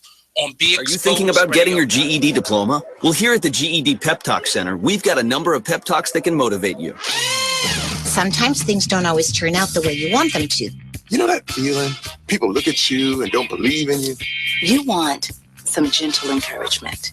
Then you're on your way to your GED diploma and a better life. But I know they're probably just a little bit nervous. You can find it in yourself to take that first step. You can improve your future. You can do this. I know you can. You need to start pushing yourself. Now get your game face on and take the first step towards a better life. Hurry up. Don't make me repeat myself. Whatever level of motivation you need to get your GED diploma, we've got a pep talk that's right for you. Call 1-877-38-YOUR-GED or visit yourged.org for your pep talk and find free GED classes in your area. GED is a registered trademark of the American Council on Education, brought to you by Dollar General Literacy Foundation and the Ad Council. When you were a little kid and you thought about what you wanted to be, teaching was at the top of your list. But things changed. And as you got older, teaching didn't seem like the best option anymore. So you're thinking you'll be something else. But what would your 12-year-old self say? Now you want to be a doctor. You don't think teachers save lives? 25 at a time. An actress? Try playing a different role every time the bell rings. How about a scientist? Ever heard of physics? Chemistry? Who do you think teaches that? Teachers today are breaking down obstacles, finding innovative ways to instill old lessons, and taking learning far beyond the four walls of the classroom. It's time to recognize that great things are happening in teaching and put it back on your list. Don't try to convince yourself otherwise. You had it right the first time. Find out how you can make more at teach.org. Make more. Teach. Brought to you by Teach and the Ad Council.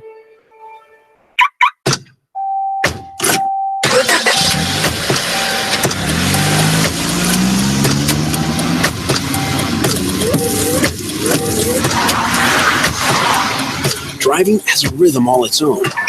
Don't wreck it with a text. Before you get behind the wheel, silence your phone. Or better yet, designate a texter.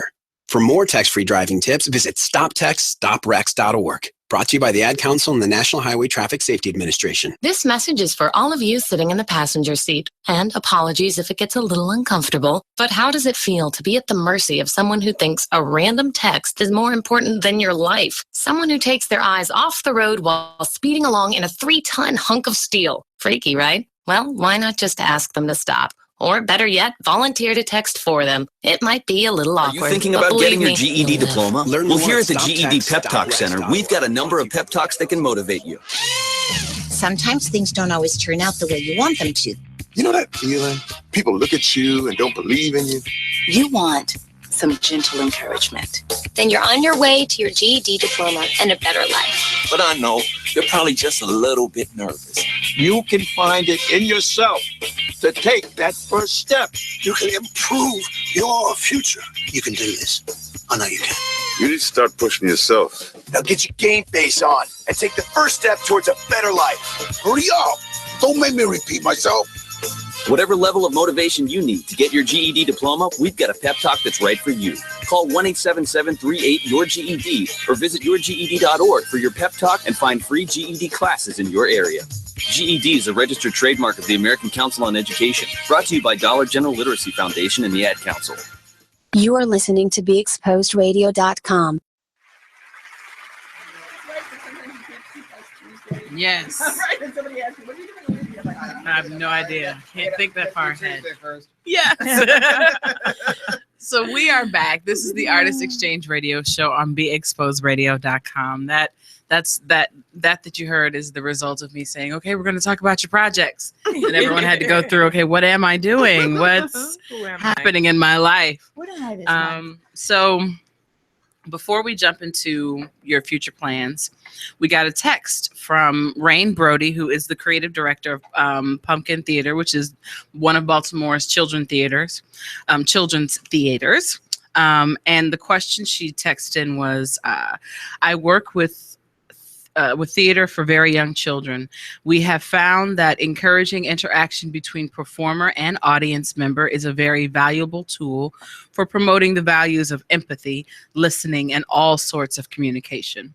We've also found that adults in our audience want no part of the live interaction. What are some of the ways that you would recommend engaging adult audience members in a back and forth conversation with a live performance? Well, you and I just had this experience through the Yes. Emerging Voices Project at the University of Baltimore, which is a program that I created to give UB writers an opportunity to develop their work. Mhm. And inherent in all the different iterations of that, always there's a talk back. Yes. And because I feel like the American audience really does like being part of the creative process. But, maybe, Rain's talking about, Mhm. adults in a children's show. Well, yeah, and I think that especially if it is, as a parent, if you're at a show with your kid and your kid is like, hey, are you in this thing with me? Then you're gonna go all the way in. And I think a lot of the work that Pumpkin does is playing to both of those audiences. They're Right. playing both to like the children and also the parents in a very kind of almost Warner Brothers kind of way. Right. There has to be jokes for the parents. Right. Because they, somebody drove the kids there. Right. The kids did not get here by themselves. On their lonesome. Right. But I love that she's, exposing that audience, those children to the arts. It's Mhm. imperative since, we were talking about earlier how arts education has been pulled from the Baltimore public school system. And children need to have the opportunity to experience art, to see it as a means of expression. Absolutely. And some of us are raising artists because we have a creative life. My daughter knows she's an artist. Like she has to create. She got on a report card, doesn't work well with others. She was devastated.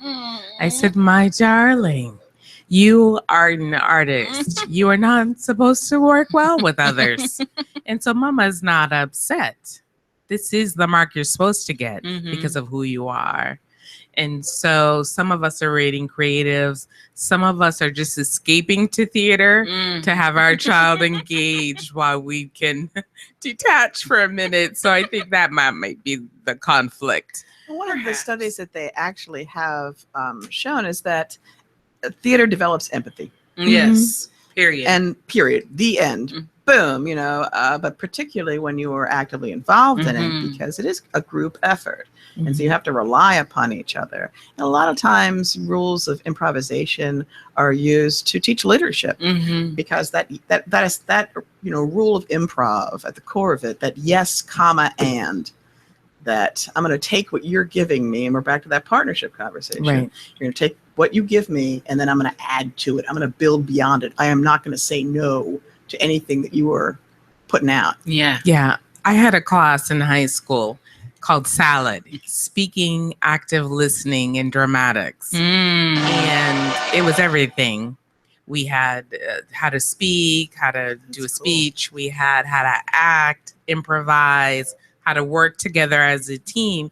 It's so necessary for the youth to learn, because a lot of things that come out of the frustration is because people don't understand how to interact with other people. You know, it's difficult when you don't have those tools. And so you're reacting out of fear, out of emotion. And it's just a really important thing. We do need more children's theaters, and absolutely, Single Carrot Theater has a program, Baby Beats. It's important. It's adorable.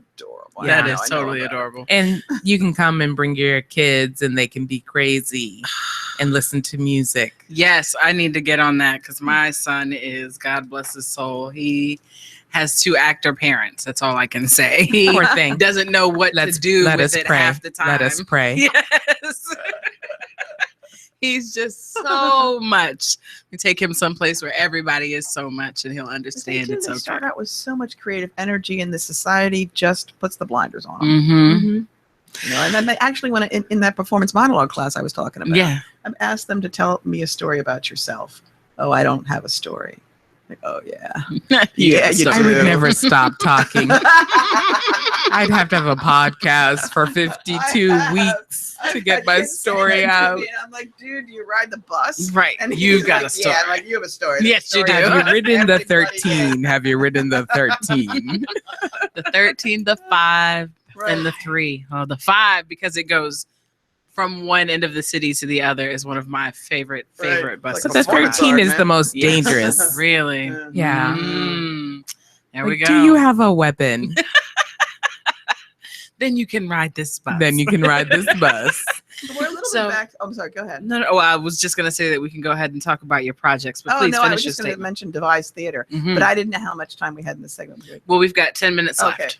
Just, that theater is a platform, and the way that all arts are, in order to express, concerns about social ills. And so that whole idea of Devise Theater is collecting the story of a community and then giving it voice. Writers, collecting those stories and creating a moment, and also that allows local history to be told on stage. And the more you tell of local history, the less is the possibility of repeating it. So there's a couple of really powerful theatrical pieces, like The Exonerated and the Laramie Project, that are examples of that. That is just, and obviously they're working because Fred Phelps and company still protest against the Laramie Project. And I was also thinking earlier in our conversation about one of my favorite lines of Joan Baez is that if they're not throwing tomatoes at you, you're not doing your job. Word. If you are not shaking up society, you're just hanging out by what you're expressing artistically, you're not doing your job. Yeah. I like when people say, "What is that photo? What is that? I don't understand." And then I get to explain what the middle passage means, and they don't, their minds are blown. And I love doing that with the imagery. Yes. Because I'm an animation fan personally. I love the visual message, because you can say a picture is worth 1,000 words. You can say so much in this one frame, in this one photograph, in this one scene, this one little so many things, and then you can get so many perspectives, right? Because and this is one of my favorite lessons that Alfred Hitchcock teaches: the creepy old man versus the man who's laughing at a baby. You take the same scene of a guy who stops to stare. If you cut it where the next scene is a pretty girl, then he looks like a creepy old man. Right. But if you cut it so that the next scene is someone with a baby, then he looks like he's looking at a baby. Well, the reason I started writing was because I couldn't take enough pictures of what I was feeling and what I was going through. And so I couldn't. And I had to put my camera down and I had to start writing. I didn't have enough. I could not make enough images to get out what I needed to get out. Wow. And that's how I started writing again after many, many years of not writing. Wow. Now we can transition to the projects. Yes. What are you working on something new? I am out of my pop-up show at the Walters Art Museum. I featured an image featuring the Middle Passage. So I'll be completing that work by the end of the year before what's in October? Free Fall, Baltimore. So I'll be presenting at Free Fall, possibly at Gray Matters Art Studio at the Cork Factory with some programming. I'm also the programming director for the Brown and Healthy Speaker Series. Brown and Healthy started as a brand, but it's this initiative in terms of educating people about what it means to be healthy and active in the African American and Latino communities. Right. And so our motto is change the narrative, change the world. So when we Google healthy fitness, you can see images of people of color in the community and what it really means to us in shifting our health narrative. Right. I also am doing consulting with creatives like the Living Well Innovation of Baltimore. I consult with Brown and Healthy also. And then I'm a photographer and a singer and a poet. And so I perform and I support, and I'm about to start singing. But I love the arts in Baltimore and really have reconnected to plant my feet. I had a moment of crisis where like I said, I wanted to leave. I was going to move to Denver, and I met an artist, Herman Williams. Oh, wow. And I said, Herman, I'm done. Puerto Rican. He said, listen to me. Baltimore is like a fire for artists. If you can survive the fire, at the end of it, you will be the best there is in what you do, and you'll be able to go anywhere. Yes. Yes. And he said, I need you to keep going. I need you to finish the work that you're supposed to work. So while sitting in my kitchen in a chair, rocking, crying, trying to figure out, what do I do? Am I an artist? Right, I got a ping, and the email was like, hi, Cuffy. We'd like you to participate at the Walters Art Museum. Ugly tears were happening while I was making coffee. And so I pushed through, I just keep pushing through. And I just encourage the artists, keep pushing through. Yeah. Focus your mind, engage, be a part of other people's success. And you really need your friends to win. I love my friends. I have the most amazing artist friends. Yes, friends. Musicians, visual artists, slash. Right. All announced. They are. Yeah. And beautiful things are coming out of Baltimore. Yes. My whole vision has changed in the past year. Losing friends, losing family. My friend was stabbed during Bloody July. Wow. Looking at her face in ICU, life becomes very clear. Yes. Life became very clear for her. So we were sitting in her house. She was recovering. She said, I'm going to have a show at Creative Alliance. What should I name it? I said, I Lived, damn it. That show was incredible. I lived, damn it. And I think that's what Baltimore is about. Yeah. I rode the bus. I wrote a grant. I cried a little bit. I went to Station North Arts Cafe for some cornbread and coffee. An event at Nancy's. I was with Micah people. I'm there for your CD release party. I'm there for your poetry. I did poetry last night at Peace and a Cup of Joe. Yes. right? Yes. We're That's alive. what We it's might as well about. do things. Right. We You do have to. things. We have to. You We know, have to. even my own child's like, Mom, you need to go out and do some art, you know? So I think that's the part of the creative life is creating motion, saying yes to creative things, saying yes to people that you meet, opening up your heart. It's difficult because the very thing that makes us sensitive to see light and form and movement opens us up to a lot of other things that can be negative. Right. But if you Absolutely. can learn to find that balance and say, you know what, let me open my heart, my mind, my eyes, my body to what others are doing and let me contribute who I am, what I bring to the table, my skills, my heart, my joy, then you create this amazing experience. And this is why I'm here on Be Exposed Radio, because I met Nate and I said, you are my person. Me too, exactly. I love you. I said to him, let's just do some project. Yeah, and then he said, come to the Yeah, he radio said, "Came show." to the I'm like, radio." I'd I'm love like, to sit next to you. He's like, no, be on the radio show. I was like, oh, all right. Yes, I'm always going to say yes to you. Whatever it was. I thought I was just going to sit with Nate and be like, hey. No, yes, we want to come in and talk to you. And I have to say that I'm glad to have gotten a chance to meet you and to have the opportunity to sit and To speak meet you with face to face. Yes, yes. We know about you. Oh, yeah. do you? Oh, what does that We do. mean? Hot Mama Alma Brown. We know about you. We know. Okay. All right. Well, I guess that's a good thing. I can't be excellent. mad at it. Don't be mad at the joy. Okay, good. Don't be mad at joy. You know, I often wonder, you know, when we are going to be able to when are we going to be able to stop having a discussion about and to begin implementing a plan where we integrate arts and education? When we choose to do it, we have to choose to because do it. I feel like We at can't this point wait. we've been talking about it for too long, There's and a we sea all change, though. I think understand. there's a sea change coming. I think we're in the middle of it. Okay. I really do believe that. Well, I And mean, you're when- part of a project that's doing right, that. absolutely. There's certainly a sea change happening at the University of Baltimore.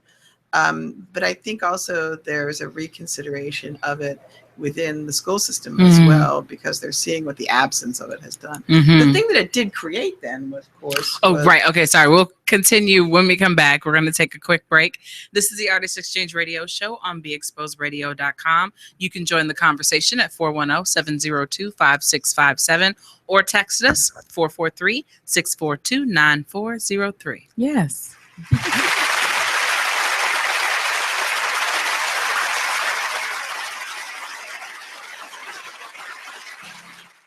I had got drunk one night. This is the night that I put my head through the window and everything. So Why would you do that? now I was sitting on the floor. All these stories always involve alcohol. They do. I was sitting on the floor, and my drink of choice back then was vodka and orange juice. Ooh, I was It's still on- my drink of choice, but I don't drink I it was as a much. 151 kid, straight up. I love Ooh. vodka, especially when it was That rubbing alcohol. the hot, you know. What brand? Back then I was hooked on Absolute. That was the best at the time. And Pinnacle was like number 2 and stuff like that. Because they But, didn't have what's that the was new top one shelf. that came out? Yeah, what was the new one? that Ciroc, came out? vodka, and No, the other one. Who is real smooth? New Amsterdam. Grey and New Amsterdam came out, and it was so. and Grey Goose. Grey Goose was out at that time too. See, I didn't drink. I told you 151. That was my drink. Yeah, Grey Goose vodka was one of the ones because I love the 'Cause you bottle. can light it I on was in love with fire. The bottle. The bottle was hot. It was that shaded, Yeah. that shaved glass. Oh yeah. So I was sitting on the floor and we was talking about something I don't even remember what we were talking about. All I know is I was bust out laughing. I got ching ling ling ling ling glass everywhere. I wouldn't cut it all though. I had to. Because you had your bun. Actually, I didn't. I didn't have any hair back then. Oh. I don't That remember. I was don't think I real. did. And you ain't cut your head? Nope. I was just fine. I was like, oh, your glass broke, and it was winter, dead of winter. Check more of these funny moments out when you tune into BeExposedRadio.com. Looking for your next home?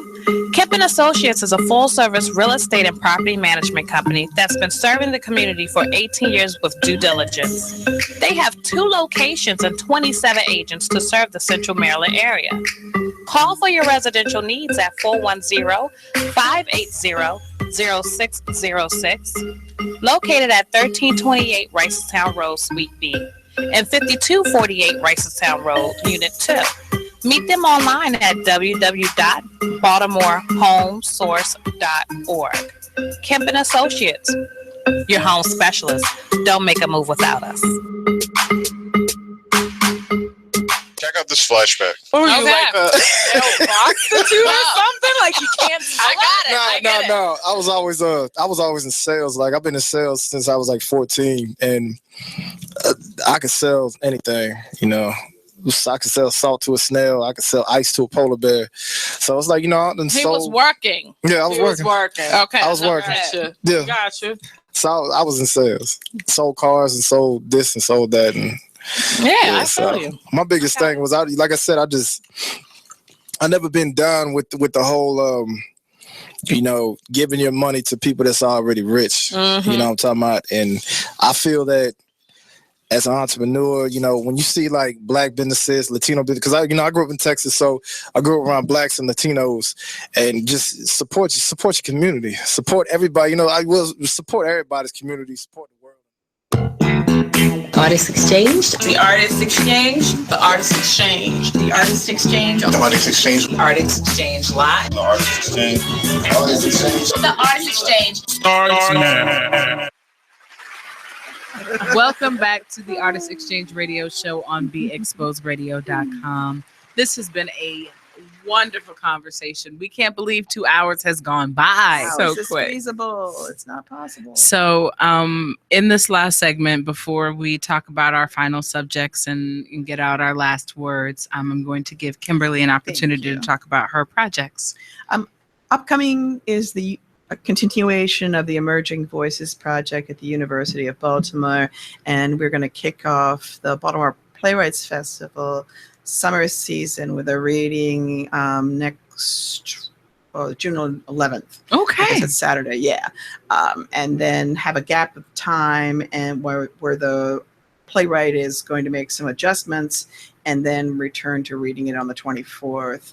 And this is part of, I'm on the board of the Baltimore Playwrights Festival. Okay. And we were short of production companies for the summer, and because they're volunteers, right? You know, they couldn't afford to do a full production, so we've been wanting to add development into the process in any case, and so necessity became, you know, the mother of invention. And we all said, smart. why can't we do book in hand? Mhm. If we do book in hand readings, then the playwrights can make changes and it actually develops the work, Right. as opposed to being frozen when the actors have to go and book. Right. So that's happening. It's very cool. And now we have 9 companies throughout the Baltimore Playwrights Festival this summer who are doing book in hand readings. And we're Fantastic. developing the work of Maryland writers. That's the The whole qualification for the BPF submission. You have to have lived in Maryland. So it's Maryland stories. It's very cool. So that's happening next. And then at the end of the month, I'm taking 8 University of Baltimore students to Northern Ireland. Oh, For wow. a month-long creative writing residency. In Ireland? In Ireland. That ends in festival at the end of the month where they make the presentation. I of could the write a work. book in Ireland if I had a month. I'm actually writing. That's the other one of my projects, is that it inspires me so much to work that I'm writing memoir pieces about all the spiritualism that I've experienced while in Ireland the past 5 summers when I've been taking American students to this residency. Wow. Yeah. So I mean, everything from fairies to ghosts to manifestations. I love it. Ireland is a magical place. Yes, it is. Oh, you have to be in the mic a little In more. the microphone. Sorry about that. Yeah. Ireland is a magical Oh, place. Ireland is a magical place. There are a handful of places in the world that are just truly magical. There's just something about it that's obviously touching another part of this world. Yeah, absolutely. Yeah. So we have been talking about the art of engagement. And we've talked about, utilizing arts in schools along with education to help enrich. We've talked about how the arts affect us, or affect, one of those, and how it can cause change in you. So for these last 4 minutes here, I'm going to ask you, what has been the thing that has impacted you the most? The thing that may have been a catalyst for change or a change in perspective in your life? Teaching. So I just jumped in. Mm-hmm. No, you're welcome. Please. Because it came out of my body. Get it. Elaborate. Being a professor is extraordinary. It's changed the way I write. Every single time I have a class, they teach me. There's no doubt about it. A writing workshop. I teach Irish culture. Also, this performance monologue class. They ground me so much, and they show so much to me. It's amazing. It's made me a better person. For me, it's a few things. Teaching all over the world has helped. Teaching English, learning multiple languages opens up the whole world to you. Right. Yes. And then motherhood. Yeah. Very traumatic birth story, near death. Wow. ICUs for all. Really brought a lot of things into focus. It removed a lot of my filter. I had no more ducks to give. Right. Once the alien was removed from my body while I was awake and taken out of me. Once that happened, everything changes. I got a little free. So motherhood definitely.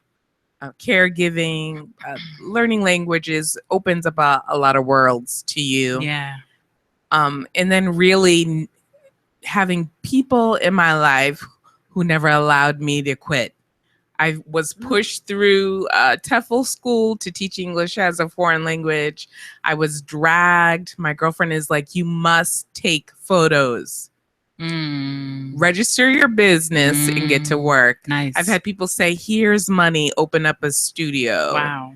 A creative space. So I've literally been pulled and pushed to success by people who really care about me and believe in me more than when I'm devastated and don't care for myself or my art, when my art didn't become important. Right. So having a child, I didn't care if I ever sang again or took another photo because I lived, damn it. Right. I lived.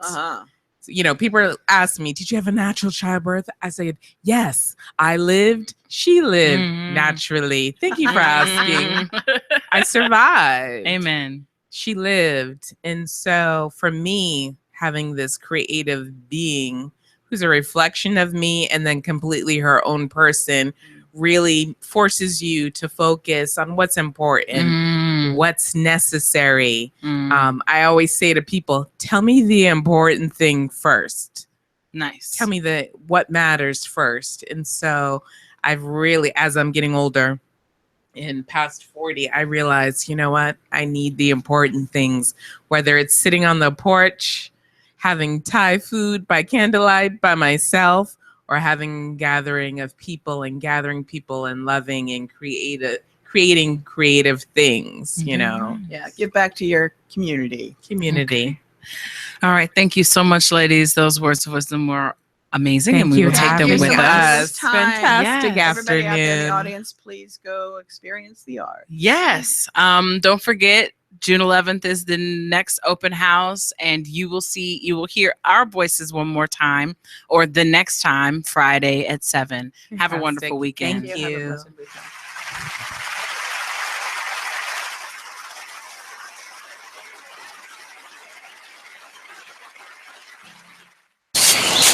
Whoa. The moment my